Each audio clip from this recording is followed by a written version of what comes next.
Well, hey there, and welcome to AP US History with Lennox. I'm Lennox, and we are currently studying time period 3, which covers 1754 to 1800. And our topic today is topic 3.6, where we're going to look at the effects of revolutionary ideals on American society. Now, there's two big questions that we're going to look at in this discussion. Number one, how did the American Revolution affect American society? But number two, how did that American Revolution affect global society? So let's go ahead and dive right into it and start trying to build some answers to those two questions. What you have to remember is before, during, and after the Revolutionary War, there were a lot of questions growing in colonial society about the inequality that existed. And we're going to just go right to the most obvious one, the question of slavery. Thomas Jefferson in 1776, in writing the Declaration of Independence, stated that, quote, all men are created equal. Well, that idea didn't really exist in America due to slavery at the time. And the Continental Congress recognized this. And you might not be aware of this, but they actually took some steps forward to deal with that. Number one, they banned the importation of slaves into the United States. You also saw a lot of northern states actually abolishing slavery, getting rid of it. And there was popularity growing amongst the population about bringing slavery to an end until people started realizing, specifically Southern plantation owners, the cost that would be associated with getting rid of that labor force. And so in the end, economics is going to slow down any processes towards ending slavery in the early days of the American society. They were also dealing with questions of equality within the national and state governments. And one of the key components of a democracy is suffrage, or the right to vote. So what states started to do was passing laws that didn't require a title of nobility or being a member of the aristocracy. In fact, many states started to abolish the practices of an aristocracy.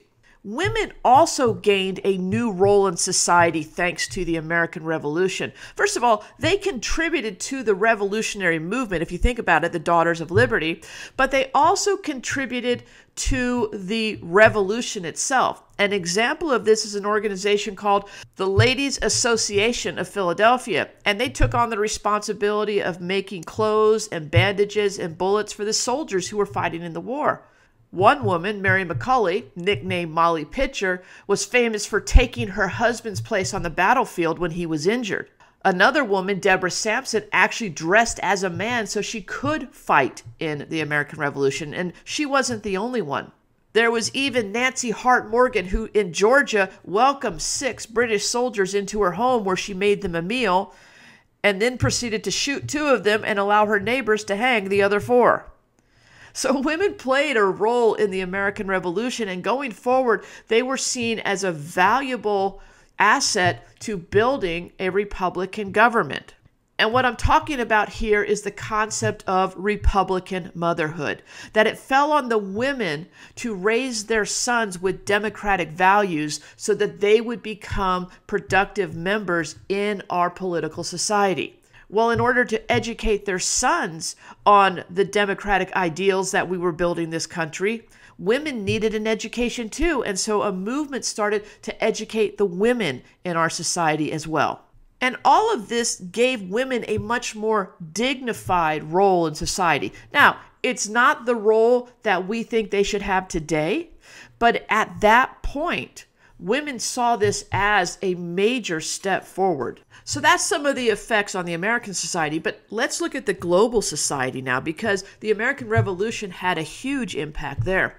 Now, if you remember correctly from our discussion on the American Revolution in topic 3.5, no one expected us to win. And then when we did win, people were watching. And they watched us not only defeat the largest empire in the world, but then go forward and establish a government that was based on Enlightenment ideals, such as natural rights and individual liberty. And what that's going to do is that's going to inspire others throughout the world. A perfect example of this is going to happen in 1789 with the French Revolution.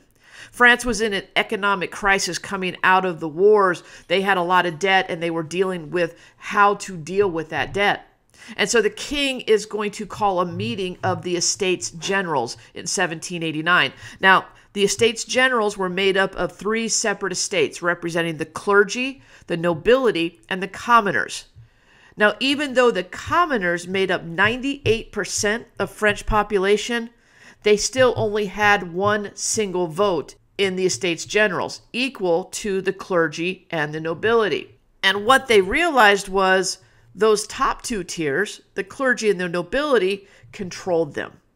So even though the vast majority of people in France fell into that 3rd estate, the other 2 estates actually exerted control over the entire nation. So the 3rd estate is actually going to form its own national assembly. And when that happened, the king, Louis XVI, is going to threaten and start putting some of them in jail, punishing them for going against the French government.